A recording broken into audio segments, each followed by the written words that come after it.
Oui, bah, c'est ma coloc japonaise qui m'a offert. Oui, non.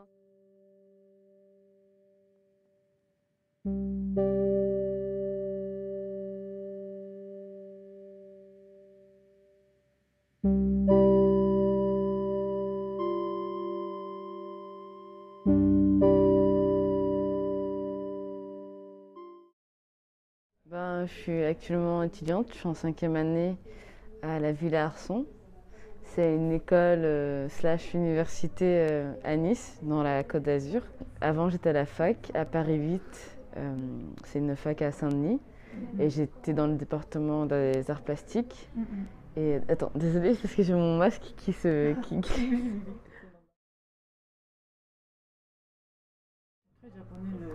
Oui, bah, c'est ma coloc japonaise qui m'a offert. Oui, non, c'est à Nice. À Nice? Ah oui. Et il faisait des masques pendant le premier confinement et elle m'en a offert un. Ah oui, oui, oui, Oui. Du coup. Et juste avant ça, j'étais au lycée dans le 13e à Claude Monet et j'avais fait spécialité art plastique aussi pour mon bac. Et puis après, ma pratique, elle a réellement évolué quand je suis arrivée à la Villa Arson, du coup en école d'art. Ah non, au lycée, je faisais complètement autre chose. Je faisais surtout de la peinture acrylique. accueilli. Entre le figuratif et un peu abstrait. Ah oui? Et j'ai fait ma toute première installation aussi quand j'étais au lycée. C'était une espèce d'installation immersive plutôt.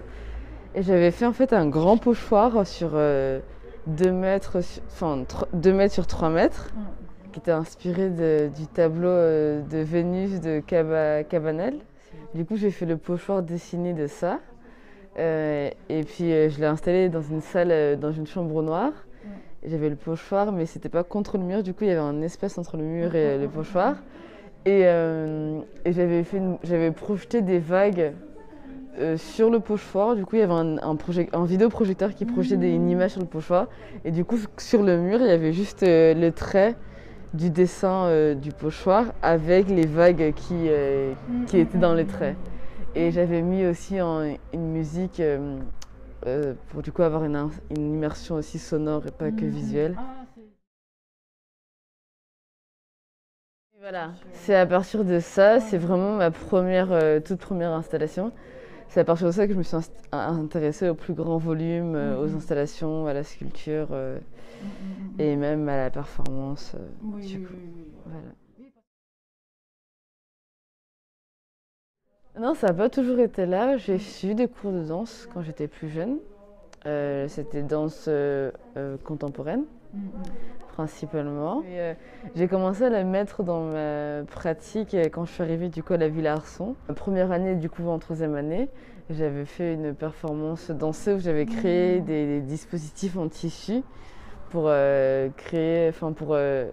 pour avoir des interactions avec le corps et c'était plus en fait ce qui m'intéressait c'était le mouvement, du coup le mouvement du corps et du coup par la danse. Et, quand je fais de la performance, pas forcément danser, mais c'est vraiment le travail du geste et du mouvement qui m'intéresse. Du coup forcément la danse ça rentre dans cet univers-là.